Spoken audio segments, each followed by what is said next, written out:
뷰티풀 굿머니로 이어가겠습니다. 오늘 함께해 주실 분은 헤르메스 스탁의 하창원 본부장입니다. 어서 오세요. 안녕하십니까. 어제 시간의 거래 특징주부터 확인해 볼까요? 전해 주십시오. 네, 시간의 거래에서 가장 뜨겁게 주목받았던 건 바로 OTT 관련주였습니다. 중국이 한류 제한령을 가동한 지 6년 만에 중국 OTT에서 한국 영화 서비스가 재개가 됐죠. 이 기대감에 매수세가 크게 들어왔고요. 보시는 것처럼 관련된 기업들이 움직임 보였습니다. 먼저 영화 쪽에서는 쇼박스가 상한가 기록한 모습이고요. 다음은 알로이스입니다. OTT용 셋톱박스를 생산하고 있어서 수혜주로 부각이 됐는데요. 역시나 시간 외에서 상한가에 안착한 모습입니다. 콘텐츠 관련주 버키 스튜디오도 오름세 보였습니다. 네, 스튜디오 드래곤은 요즘 또 가장 핫한 드라마죠. 슈룹의 제작사이기도 합니다. 역시나 시간 외에서도 3%대 강세 보였고요. 마지막은 바이오 신약 개발을 하는 기업입니다. 바로 펜젠인데요. 크리스탈 지노맥스가 펜젠을 240억 원에 인수한다는 소식도 전해드리도록 하겠습니다. 네, 이렇게 특징주 체크해봤습니다. OTT 기업에 대한 관심이 높았군요. 어제는 새벽에 또 디즈니의 새로운 사장이 온다고 얘기해서 콘텐츠 기업들에 대한 관심이 높아졌는데 이제 이게 경쟁을 심화시킬 이슈가 아니라 오히려 기대감을 높이는 뉴스로 해석을 했나 봅니다. 어떤 종목에 투자하면 좋을까요? 네, 저는 스튜디오 드래곤을 좀 선택을 했습니다. 일단은 제작사 중에서는 가장 덩치가 좀 크고요. 사실 레몽레인이 지금 재벌집 막내 아들이 3회차 만에 10% 올라간 걸로 좀 급등이 나오고 있는데 스튜디오 드래곤도 최근에 슈룹 굉장히 잘 되고 있고 이전에 환혼이라든지 좀 흥행했었던 것들이 많이 있습니다. 근데 그럼에도 불구하고 주가는 계속적으로 좀 눌리는 움직임이 있었는데 일단은 분기 차상 최대 매출을 좀 기록한 부분이 있고 제작사 같은 경우는 OTT 플랫폼을 얼마나 좀 확대하는지 그리고 경쟁력이 좀 강해지는지에 따라서 좀 기대가 되는데 스튜디오 드래곤은 재밌는 걸로는 좀 사실 꽤 많이 유명하다라고 보시면 좋을 것 같습니다. 그런 자가층에서 이제 투고하는 부분에서도 굉장히 좀 허들이 낮다라고 보시면 좋을 것 같고요.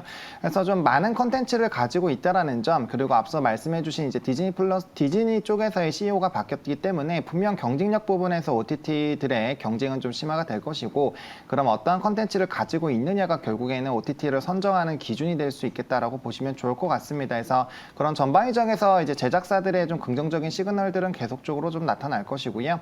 그다음 중국 관련된 이슈는 사실 이 컨텐츠 섹터를 좀 끌어내는 좀 긍정적인 요소 정도로만 좀 보시면 좋을 것 같고 워낙 긍정적인 이슈들이 많았음에도 불구하고 이런 넷플릭스 가입자 수 감소라는 그 이유 하나부터 좀 시장에서 소외가 된 이후부터는 굉장히 좀 많이 눌렸던 부분이 있어서 바닥권에서 충분히 좀 시세 분출이 될 수 있을 것 같고요.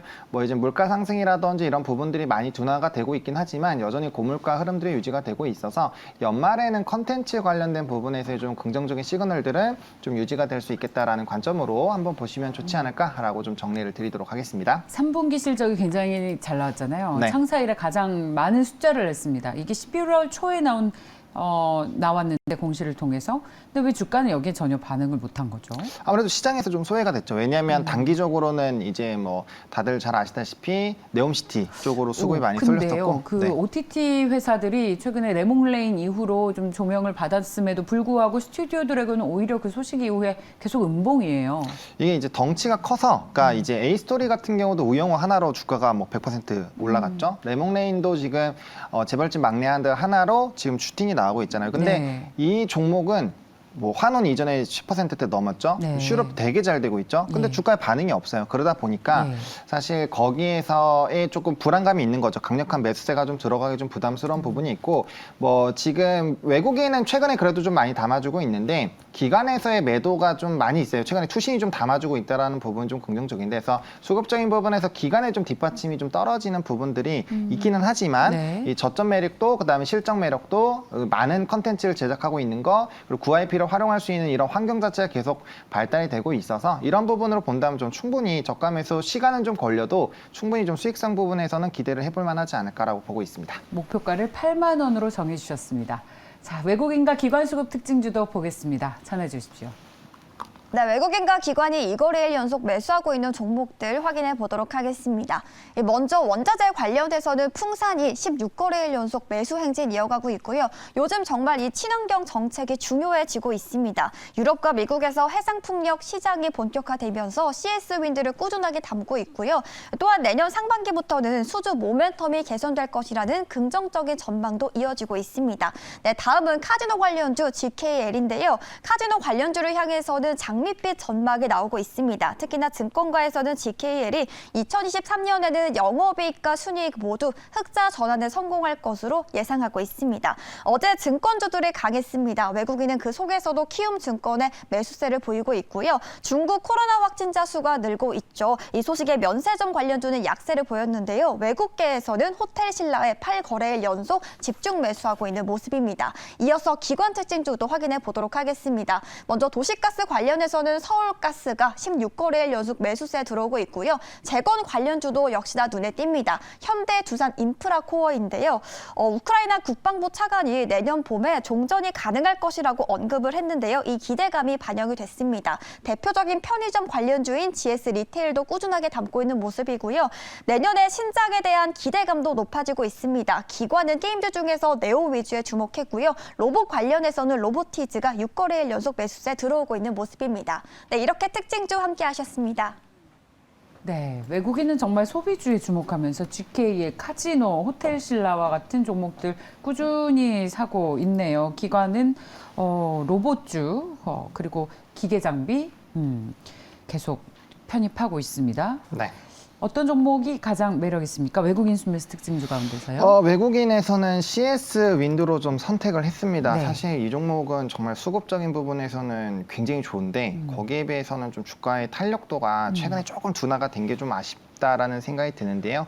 일단 뭐 단기 상승이 좀 나왔다 보니까 뭐 그 부분에서 좀 단기 물량 소화를 하고 있는 것이 아닌가라고 보고 있는 상황입니다. 5일선 위에서 좀 잘 조정이 나오고 있는 상황이고요. 이 오르기 전에도 제가 수급 굉장히 좋아서 한번 말씀을 드렸던 종목인데 추가적으로 상승력이 좀 크게 나올 수 있지 않을까라고 보고 있고요. 최근에 또 이집트 쪽에서의 15조 원 규모의 이런 풍력 조성을 하는 부분에 대한 이슈, 그리고 지멘스 통해서 이제 이 공시가 나왔죠. 이제 전년 대비 380% 정도의 이제 조단위 수주가 나왔고요. 물론 기간 자체가 풍력 사업 자체가 사이클이 길다 보니까 기간 자체는 좀 깁니다만 그래도 수주 잔고가 한 66% 차 있는 상황에서 전년 매출이 380%가 터졌기 때문에 뭐 분할로 나눠서 한다라고 하더라도 장부가로 봤을 때는 뭐 실적적인 부분에서는 좀 유의미한 흐름이 나오지 않을까라고 보고 있고 네. 또 전방위적으로 전 세계적으로 지금 글로벌적인 풍력에 대한 기조가 확대가 되고 있다라는 점, 국내에서도 정부 정책이 태양광이 87%였고 풍력이 13%였는데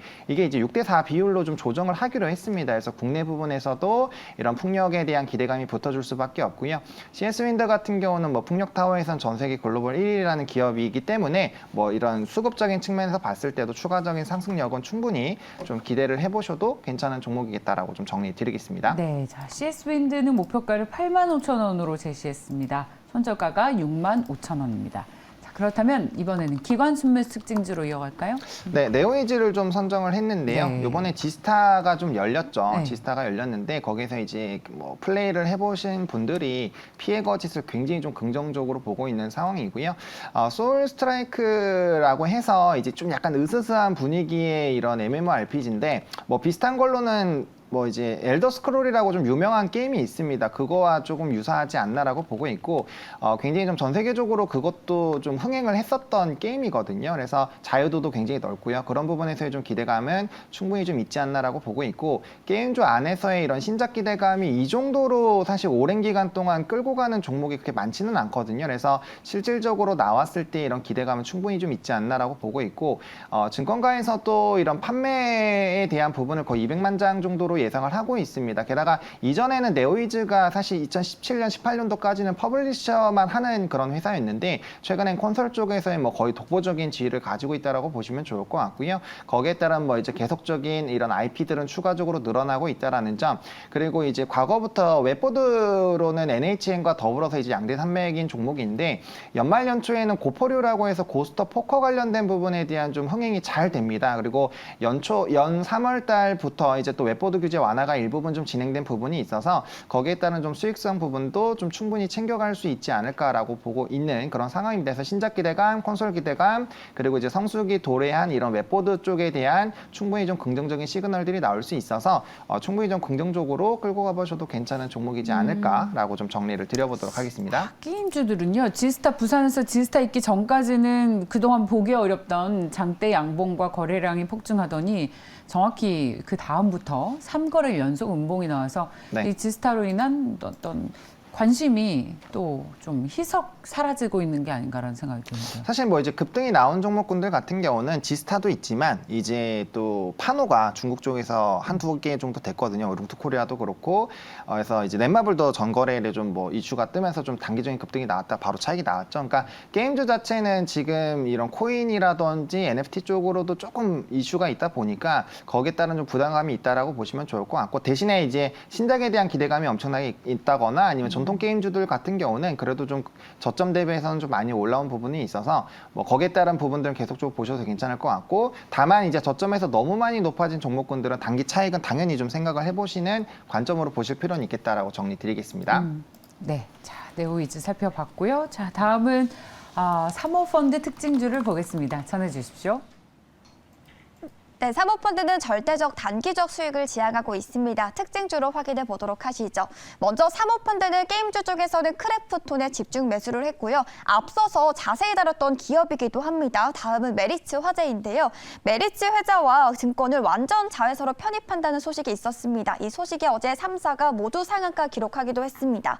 다음은 LG화학입니다. 이 배터리 시장 선점을 위해서 국내 기업들의 해외 시장 진출이 본격화되고 있습니다. LG화학은 4조 원 이상을 투자해 미국의 양극재 공장을 짓는다는 소식이 있었고요. 다음은 삼양식품에 주목을 했습니다. 삼양 목잠에 리조트와 골프장 건설을 추진 중이라는 소식도 있었고요. 마지막은 롯데칠성입니다. 리오프닝 기대감으로 성장세를 이어가고 있는 롯데칠성까지 사모펀드가 주시하고 있습니다. 네, 이렇게 사모펀드 특징주 확인해 보셨습니다.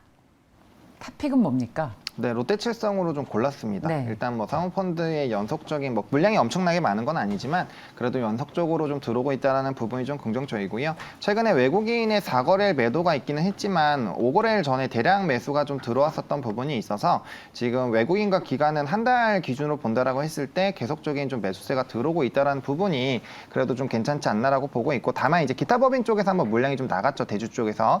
그 부분에 대한 부분이 조금은 눌리긴 했습니다만 이 물량을 그날 바로 다 외국인이 다 담아갔거든요. 그래서 뭐 월드컵이라든지 이런 특수적인 부분들을 좀 봐게 됐을 때 순환매 관점에서는 뭐 단기적인 움직임은 나올 수 있지 않을까라고 보고 있고요. 가격적인 부분으로 봤을 때 이전에 이제 이런 다시 한번 주류 쪽 리오프닝 쪽으로 시세가 나오기 직전 가격대까지 좀 빠졌기 때문에 좀 운용 기간 자체는 조금 잡아야 되겠지만 지금 현재 가격대에서 좀 모아가시는 부분에서는 좀 충분히 메리트가 좀 있지 않을까라고 보고 있고요. 특히나 제로 쪽의 이런 이제 콜라라든지 음료수 뭐 밀키스로도 확대가 된다라고 하는데 이런 부분에 대한 좀 성과에 대한 기대감은 좀 충분히 가져보셔도 괜찮지 않을까라고 좀 정리를 드려보도록 하겠습니다. 탄산음료 기대감이에요? 네, 일단은 뭐 술은 사실 새로 나온 게 있는데 네. 술 같은 경우는 좀 각자 선호하는 술을 원래 계속 주류를 시키잖아요. 그래서 얼마나 점유율을 좀 확대하는지 여부는 변수 키워드로 될 수 있을 것 같아서 일단 음료 쪽으로 좀 많이 포커스를 잡아보시는 게 맞지 않을까라고 보고 있는 상황입니다. 음료도 자기 취향에 따라서 근데 시키잖아요. 저는 사실 오리지널 탄산을 굉장히 좋아하는데 네, 뭐요? 저는 코카콜라를 되게 좋아하거든요. 네, 근데 이제 그 최근에 많은 분들 만나 보면 제로 쪽에 대한 관심도 굉장히 많더라고요. 저는 뭐 살찌는 거에 크게 관심이 없어서 이 그런지 몰라도 썩어요. 이는 많이 썩었습니다. 코카콜라. 네, 그래서 이 잘 닦고 좋으세요. 감사합니다. 엄마가 이 잘 닦고 자라 그랬잖아요. 아, 그렇죠. 네. 네. 근데 제로 쪽이 굉장히 좀 잘 팔리더라고요. 그래서 네. 그런 부분으로 봤을 때 뭐 밀키스도 제가 되게 좋아하는 음료긴 한데 뭐 그래요? 그런 쪽에서도 제로 어릴 때부터 되게 좋아했는데 그래요? 거기에 따른 그런 전통 음료 부분들이 밀키스. 네. 그런 거에서의 확대는 충분히 한번 관심을 가져볼 필요는 있지 않을까라고 보고 있는 상황입니다. 네, 자 롯데칠성까지 살펴봤습니다. 헤르메스 스탁의 하창원 본부장이었습니다. 고맙습니다. 네, 감사합니다.